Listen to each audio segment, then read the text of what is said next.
હવે જોઈએ સમાચારો વિગતવાર. નેત્રંગ તાલુકાના કોડવાવની ઘટના. જમીન પર ખેતી વિષયક લોન લેવા અન્ય વારસદારના નામના ખોટા દસ્તાવેજ બનાવી 30 લાખની લોન લીધી હતી.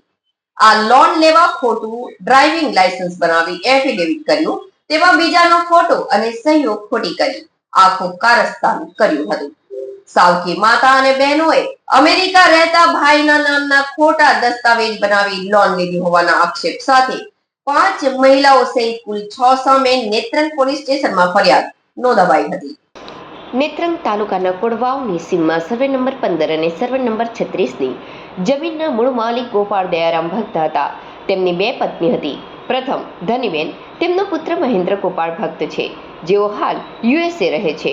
ધનીબેનનું અવસાન થતાં ગોપાળભાઈએ સોમીબેન સાથે બીજા લગ્ન કર્યા હતા, જેમની 4 દીકરીઓ ગીતાબેન, વર્ષાબેન, કુસુમબેન અને તારાબેન છે.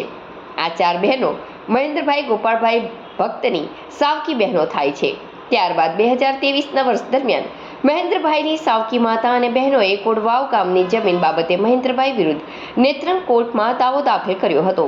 તેથી અમેરિકા ખાતે રહેતા મહેન્દ્રભાઈએ કોડવાવ ખાતે રહેતા મોહિનીબેન હિમાંશુભાઈ ભક્તને પાવર ઓફ એટર્ની લખી આપેલ અને આ પાવરના આધારે મોહિનીબેન મહેન્દ્રભાઈ તરફથી કોર્ટમાં હાજર થયા હતા. આ દાવા માટે અમુક કાગળોની જરૂર પડતા જમીનના કાગળો કઢાવતા જમીન પર રાજપીપળાની કેનેરા બેંકને ખેતી વિષયક લોનનો 30 લાખનો બોજો પડેલ હોવાની માહિતી મળી હતી.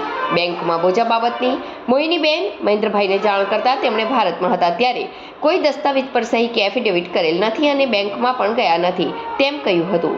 મોહિનીબેને નેત્રંગ મામલતદાર કચેરી ખાતે જમીન પરના બોજાની તપાસ કરતા ત્યાંથી મળેલ બીજા બોજાની નોંધની કોપી મેળવી હતી અને તેનો ફોટો મહેન્દ્રભાઈને મોકલતા તેમને કાગળ પર થયેલ સહી તેમની નહીં હોવાનું જણાવ્યું હતું.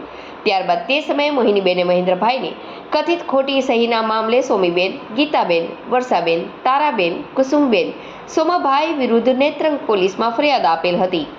તેમજ કેનરા બેંકના મેનેજરને પણ આરોપી તરીકે દર્શાવ્યા હતા, પરંતુ આ બાબતે પોલીસ દ્વારા કોઈ કાર્યવાહી નહીં કરાતા તેમણે નેત્રંગ કોર્ટમાં ક્રિમિનલ ઇન્ક્વાયરી દાખલ કરેલ હતી. 30 લાખની લોન બાબતે બેંકમાં તપાસ કરી હોવાનું આ લોકોએ જાણતા તેમણે બેંકમાં લોન ભરપાઈ કરી દીધી હતી.